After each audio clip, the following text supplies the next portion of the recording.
helping to make today's high school grads hit the ground running in the job market. Hello and thanks for joining us. I'm Laurel Hassan. This is Comcast Newsmakers. Joining me now is State Representative Aric Nesbit, a Republican from the 66th District, which represents Van Buren and Kalamazoo counties. Thank you so much for joining us. Great to be here. Thank you for having me. Talking today about making some changes to the Michigan Merit Curriculum, which is really the standards that we've set specifically for high school graduation, to make it so that perhaps not everyone is strictly only being prepared for a four-year college follow-up, correct? Yeah, we need to set people up for pathways to success. When you set some individuals up to failure, they'll fail. And so changing the Michigan Merit Curriculum to allow individuals to go into career and technical education, I think is extremely important. I come from a family of five, grew up on a dairy farm, and my oldest brother, for example, he spent his junior year going to our local vocational education center at the Van Buren ISD. Did his diesel mechanic work, he was certified, went out and did co-op his senior year.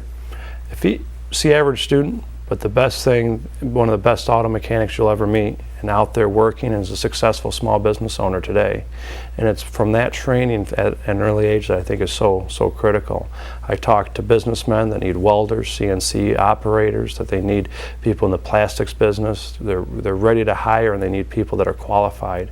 And so by allowing us to expand and allow some flexibility with our Michigan Merit Curriculum, will provide these individuals a pathway to success. Just like we need to have it for those that are going on to a four-year degree, encourage them and work just like I did. I was dual enrolled my senior year. I went to community college, graduated with 22 college credits, but providing that personalized curriculum to those individuals is saying, where are you going to be tomorrow and where can we help provide that guidance? And I think that's extremely important as we're moving forward. And so how are you doing that? I know you've recently sponsored a bill. It's sort of in the midst of being passed here and there. I think it's passed the House. You're waiting for the Senate to take a look at it. That would expand this technical education. How exactly would it change the high school requirements and curriculum? It's a team effort. There's been a lot of different bills that have been introduced to do some reforms on the Michigan Merit Curriculum.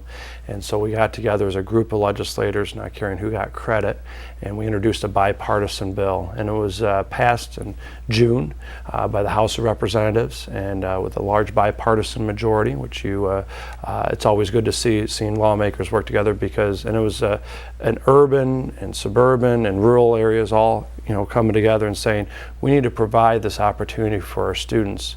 And so what it would do in terms of the Michigan Merit Curriculum was allow students to choose classes that take foreign language if they don't want to take foreign language, and replace with a career and technical education class to get them ready for the workforce and job training, and also be able to go into, instead of taking an Algebra 2 requirement, to go into another career and technical education class of similar mathematical standards, whether it's statistics or quantitative analysis or other areas that can be job ready.